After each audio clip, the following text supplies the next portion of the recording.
we could talk a little bit about the tariffs. Yeah. Mainly you, because you read about it. Leftover meat, blah, blah, blah. I'm so Put the excited. needle on the record. I Can we just like grab it and be like, I love this. This is The Naturalist. In every episode, we're covering the products, ideas, and trends that are shaping the CPG industry. or that we just really like. Are we recording? Oh, we are. Oh, Here we are. Here we are. here we are again after our week of illness. We should talk about immune products. We should talk about immune products. Have you been taking immune products this week?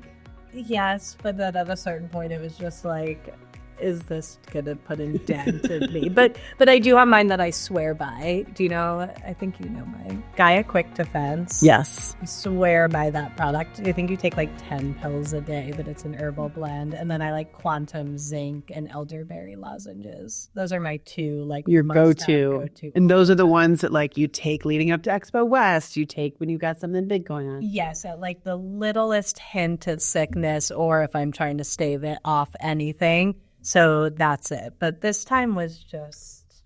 Well, I was actually taking the Gaia Quick Defense, but the gummies, I was taking those all throughout next to judging because, you know, it's a lot of work. I get really tired. I get really stressed out. It's, you know, it does a number on my immune system.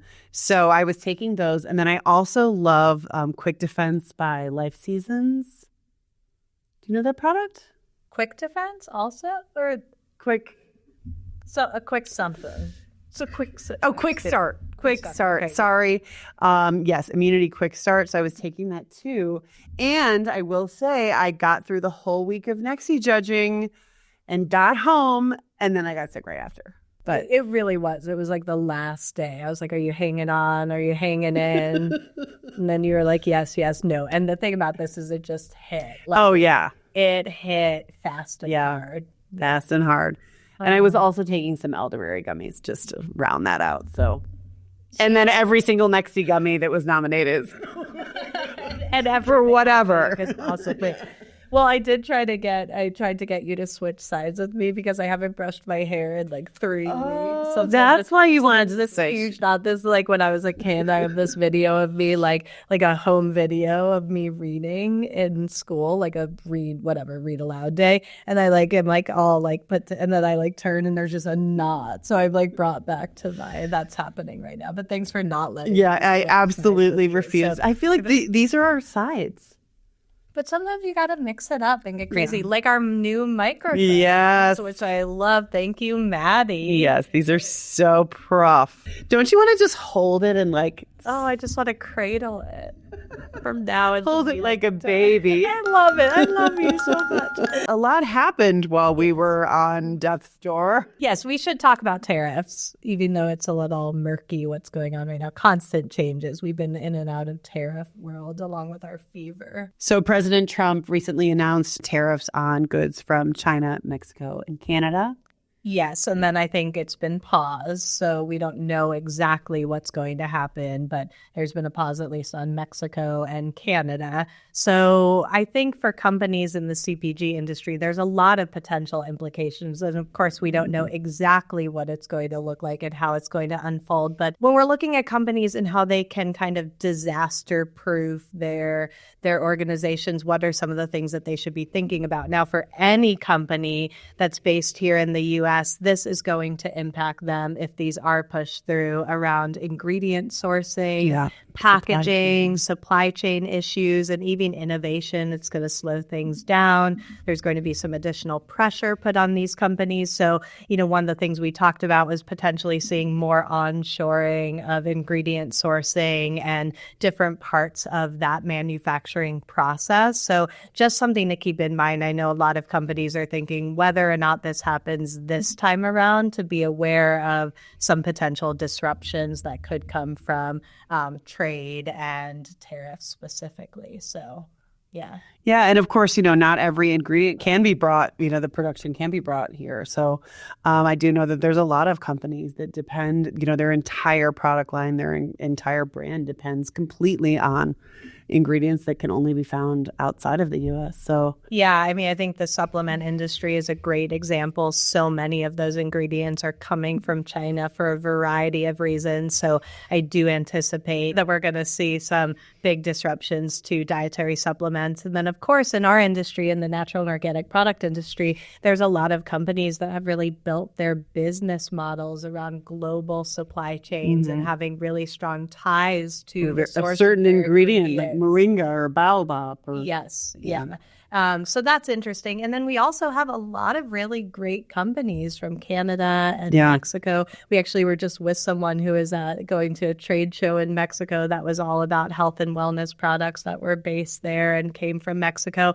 So we do also anticipate that any of those international companies would be impacted significantly if they were to have to pay those tariffs to get here. And I liked what you said about innovation. I always bring it back to the Nexties, but we had so many incredible Canadian brands come through the Nexties, tons of finalists. The innovation there is just really booming. I mean, it's a really inspirational market, and I find I don't know what's going to happen. Yeah. And then I think the final piece of it is just who's going to absorb those costs if this happens. So will it be retailers increasing the price of goods so that the consumer is absorbing the cost? Or what I think is more likely is that the brands are going to absorb that cost. So they're just going to be hit particularly hard so that retailers and ultimately the consumers of products aren't paying for those increases. So it'll be interesting to see what happens. Definitely, again, a lot of unknowns. Yeah. An issue that's top of mind for many right now. Yeah. Another cool thing about it, though, is thinking about like how trade associations will respond. So, how will the OTA or APA or UNPA come together? Because trade associations can have a big impact and great influence when it comes to trying to keep some of those costs down and mitigating the effects of tariffs. So, yeah, more to come. Yeah, we had a really interesting article on the Organic Produce Network recently about, it was Lance Youngmeyer. He's the president of the Fresh Produce Association of the Americas, and he was talking about what his recommendations were for brands, for producers, for distributors to prepare for the tariffs. And of course, this article came out just maybe 2 weeks ago when things were still a little bit more uncertain about whether, well, I guess they're still uncertain now, whether it's actually going to happen or not. But yeah, I think you're right about the trade associations playing a big role in that. All right, well. Yep, stay tuned. TBD, ellipses. I always say ellipses. You do? Yeah, we're back to like salve and salve. We got a lot of responses, by the way. Yes, and the verdict is we don't know.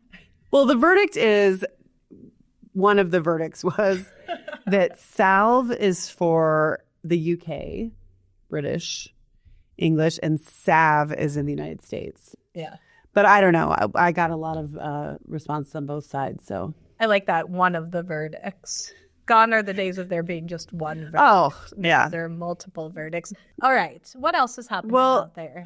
Recently we had an article on newhope.com, which I thought was really great because just thinking about price increases, and of course we've talked a lot about inflation over the last year. We're looking at possible price increases again, and we always talk about waste. So we had this fantastic article about how retailers are using phone apps to reduce food waste and also to increase revenue. So one of the companies that they talked about, that was talked about in this article, is Flash Food. And the CEO of this company actually was one of the keynotes at the Organic Produce Summit this summer. Really interesting. And so basically it talked a lot about how Earthfare is using Earthfare, among others, because Flash Food actually has a really great program where they help independent natural grocers implement their product. So basically, the people at the store, they go through and they look at all the products that are expiring on any given day or about to expire. And so they put all of those products onto the Flash Food app, and consumers can go there, directly pay for them, purchase them through the app, and then just pick them up at the store whenever they want.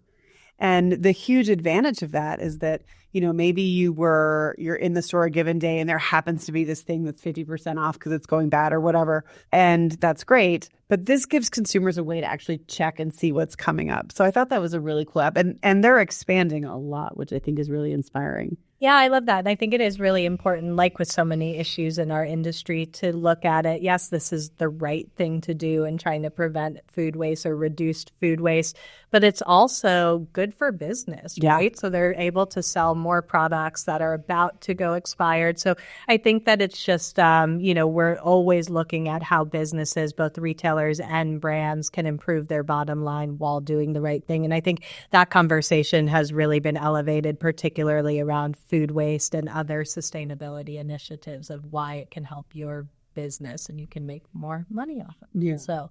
Yeah, and I think that revenue piece is really important. I mean, the other platform that was talked about in this article is Too Good to Go. So my understanding is each department in a store will go through and make these kind of surprise grab bags, and the department heads price them themselves. And so, for example, the Whole Foods meat department might have one, or from a co-op, they might have one from their bakery, like you mentioned. And talking about revenue, so one of the really interesting case studies in this article was from Central Co-op in Tacoma, Washington. And this co-op said that some of their employees were really conflicted because they're saying, we used to give all this to food banks, and now we're, selling it and we're getting money, but it just doesn't feel right. And so the store manager talked about how, with the employees, they kind of realized that, like, this is helping us stay in business too. Like, there's plenty to go around. They're still donating half of their product to food banks. And she was saying, the fact that we can generate revenue, which the revenue has been increasing every month, means that we can also stay in business and people with lower incomes can come and buy these products at our store. So it kind of feels like a win-win. We could get cookies. It's all about the cookies. Can we talk about Girl Scout cookies for a second? Sure. So it's Girl Scout cookie season. Is it? Yeah. Oh. And it's really interesting because I don't remember it being like this, but like, someone came to our door the other day selling Girl Scout cookies, but had them available. It wasn't like, I remember there used to be like a little chart and you would take the orders, but now just all the cookies are like. Well, I think because before it was like you pulled your red wagon around after you and you couldn't have all the cookies in that. But now probably they're just like in one of those big Teslas. Yeah, I guess so. They're the Tesla truck Boulder. full of cookies. Yeah. But I really would like Girl Scout cookies to clean up their act. Me too. Really haven't that. they? This is our plea to Girl Scouts of America to please, because I have and we did get some. I was like, Mickey's like at the front door, like taking it, and I'm like yelling from the back, I went on Tagalogs at Samoa's. Oh, like Samoa's are my favorite. Oh, Samoa's are hands down the best. But I'm just really interested in the fact that, you see artificial flavors on there. Yeah, the ingredient list is horrible. Not good. So I'm wondering what's the holdup. And I really feel like they could make that same cookie with just better ingredients. I mean, we're not saying like all of a sudden start using erythritol and coconut sugar. Right? But let's just clean it up. Clean label. Well, so what are your favorite Girl Scout cookies? I mean, number 1, Samoa. Obviously, yeah. Number 2, Thin Mint. Mm-hmm. And then I thought number 3, Tagalog, and that's the one that I was like, make sure. Peanut butter. Didn't do it for me this time. Oh, interesting. At all. Well, interestingly, my Spanish family, they have big sweet tooths, and I don't really, but they love cookies and all that stuff.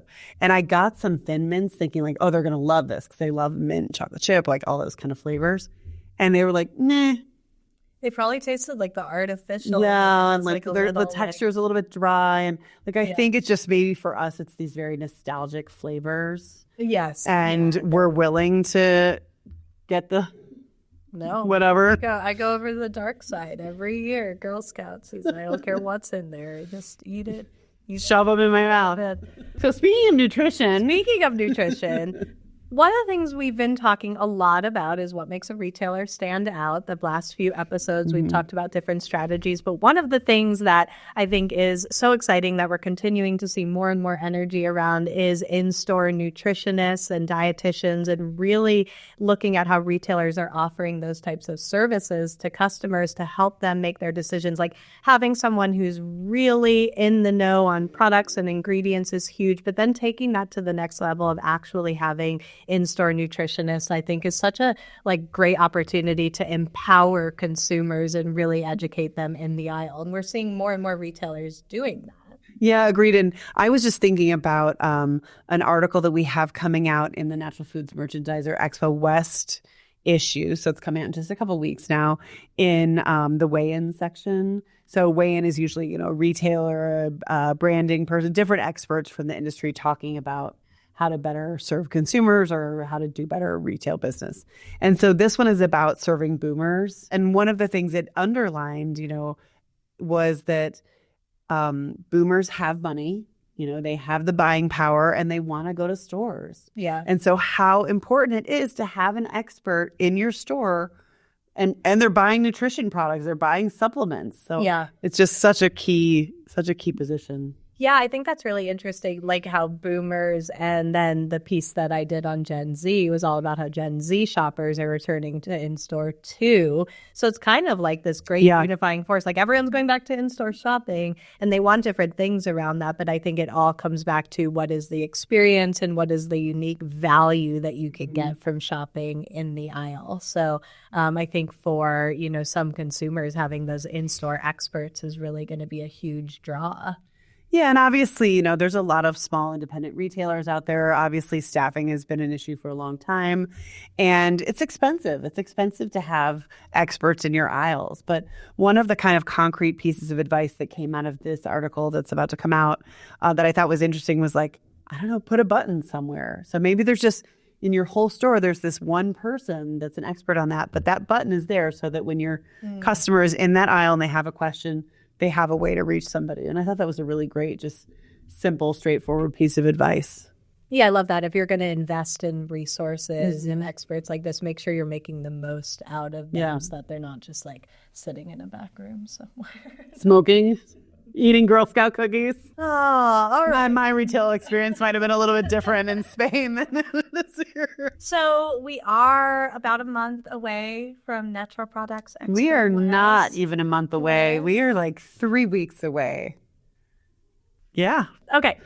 So we're getting ready to head out. We're going to continue to have more content, coverage, things you cannot miss at the trends. In a few weeks, we'll have our trends episode. Hopefully you tuned in or re-listened to our 24 trends because that was fun. That was fun. Look back on what we were talking about a year ago. So many of those trends still in full force. So lots of great content about Expo West coming up. And one of the things that we want to raise awareness around, of course, are the horrible fires that have taken place in Los Angeles and the surrounding area. And so we are going to be doing a range of donations, offering a range of donations to victims of the fires. We'll be donating furniture, packaged products, money. We're working with our other Informa shows that are in the area to really join forces and make sure that we're providing a lot of relief there. So that's just something that I want to make sure we shared today. Yeah, and there are more details about that on newhope.com. Yes, we did just have a press release outlining what those relief efforts look like. I'm excited. We're going to work with Second Harvest, which is a food bank. And so Second Harvest, we're going to be donating food there. And again, part of that will be anything excess. So speaking of food waste, knowing that there's a lot of food and products at trade shows, so making sure that as much of that as possible is donated and put to good use. So, and then you mentioned leftover materials, I'm guessing wood, furniture from the booths, and that's going to be donated through Habitat for Humanity, right? Yes, exactly. What are you eating these days? Oh, that's a good question. I love these blue corn taco shells from Whole Foods. Blue corn, I love a hard shell taco, and now they have blue corn. I feel like blue corn is trending. I wonder why. I don't think I've ever purchased a hard shell taco in my life. Oh, really? Yeah, I wonder if I should. Oh, you absolutely should and make it a blue corn. No, I'm in kind of a cooking rut. I Mm. feel like I've been this way for a while. You know what I brought back the other night? What do they call, it was trending for a while on Instagram or TikTok, the snack dinners, girl dinners or whatever. Well, I've never heard of that. And it was just a little bit of cheese. It literally looks like a 5-year-old. And it was so excited about it the other day. I'm not sure I like that messaging. I ate a little bit of cottage cheese, some carrots, some oranges, like just little snacky but healthy things. Sounds like, slime. Sorry. Okay. But the point is you can compile a meal easy and still get like a lot of nutrients. Yes. And it's good. It doesn't have to be so I'm trying to get you out of your rut, but apparently it didn't work. Lame loser. Okay. Oh, I did actually make a really good fish chowder the night before. And I bought this fish from Sprouts called barramundi. Oh, yeah, I love that. Yeah, is that how you say it? I just never seen it before. Yeah, it's like a white fish. Yeah, right? it was really, really good. Yeah, actually, there was a company in our industry that was focused on barramundi, but they had they were packaging it and selling like the whole fish. I wish I could remember the company because this I bought frozen, and it was packaged and frozen, but it was super fresh tasting. Okay. Yeah, it was really good. That'll get you out of that rut. Yeah, it did get me out of that rut. Well, yeah, I think we all need a little food inspiration. Yeah. I'm excited to go food shopping today. I'll let you know when I pick up. Wait, no, I won't because I don't want you to be like, ew, yuck, you're yuck. I feel really bad that I said that now. I just wasn't that excited about the messaging, the idea of girl dinner being like cottage cheese, carrots, and oranges. I found it to be a little bit like, you know what I see what that's you're saying. What was bothering me. Oh, wow. Okay. And the I was messaging. just thinking like this is what a toddler eats. Like it sounded like a 1980s model diet. You know, gotcha. Cottage cheese, carrot sticks, and oranges. Well, like one piece of I celery. can share what else there was. Also, like jerky. There were pistachios. It was a full plate. Okay. Of food. Oh, Nah. wow. I was just that's where my mind went. I'm also watching Project Runway though, so I've got like 90s model diets on in the break. Seen me eat because it's definitely not. Yeah. So I take that back. I take back my mean comments. Oh my gosh, wow. What a moment for like bridging the communication divide. It feels so much better now. I do too. I won't give you a hug because then you'll have to see that side of your hair. All right, like and subscribe. Rate and subscribe. Thank you for tuning in. We may still be fluish, but we're here for you. We're fluent and fluish. With a flourish.